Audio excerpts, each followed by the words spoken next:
You know what I love? Ragtag, misfit, underdog teams of dysfunctional oddballs.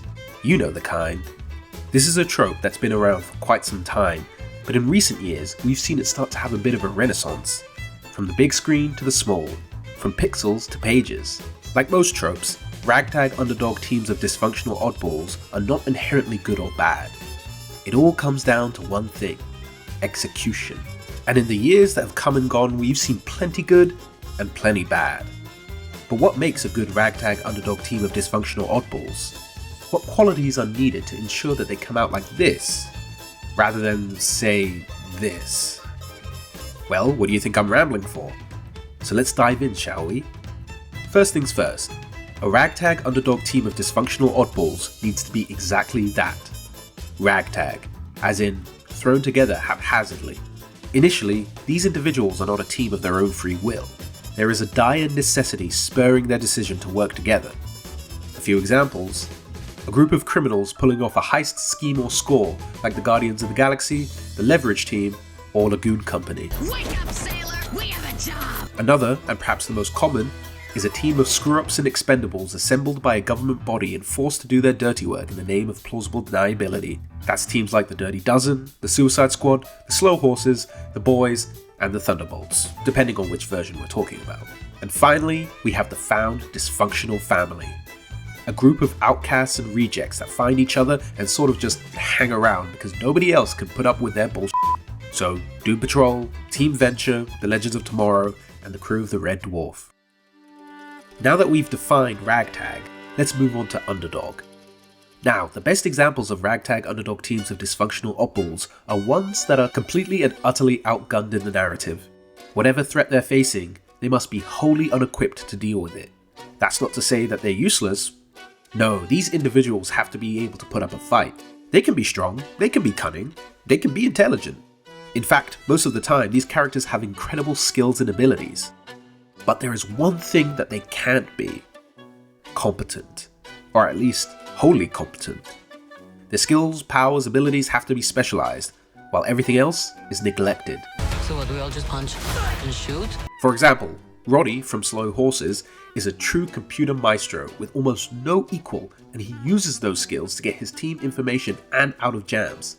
But he is a massive prick, with the social grace of a starving grizzly with chainsaws for arms, and has yet to meet someone who doesn't want to immediately punch him in the face. Who wants help? Unless it's with assisting his suicide, I'm not interested. And, on top of that, he is completely useless in the field. From the same series, you have River, who is an expert in the field. The only problem is, he's impulsive, impatient, and has a hero complex, as well as an incurable case of Tom Cruise running disorder.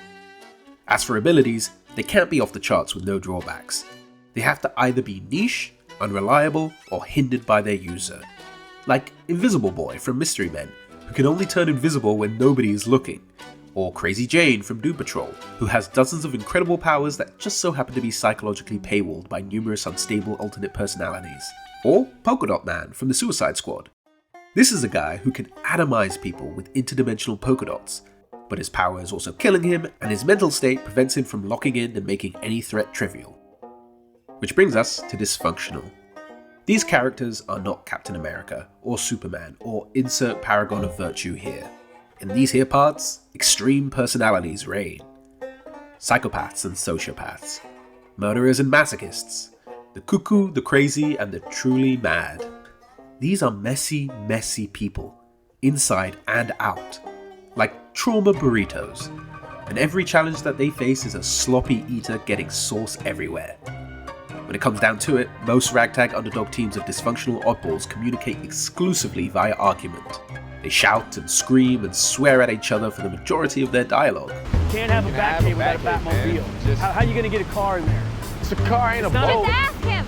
Me. Oh, go to hell, man! But you don't have the right to push him.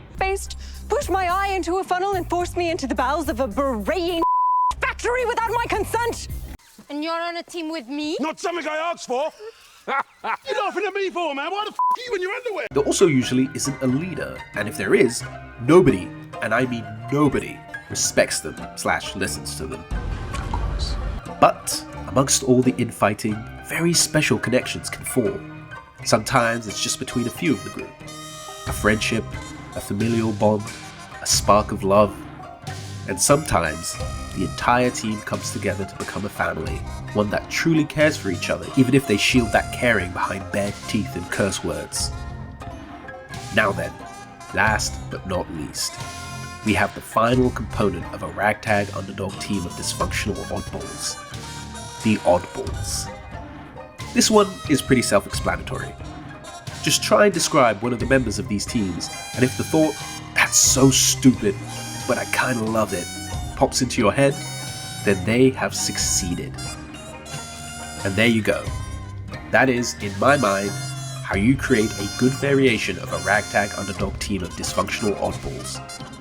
Like I said before, as the years pass, we are seeing more and more of these kinds of teams appear in media, and I, for one, am all for it. As long as they bring all the right things to the table, I say the more the merrier.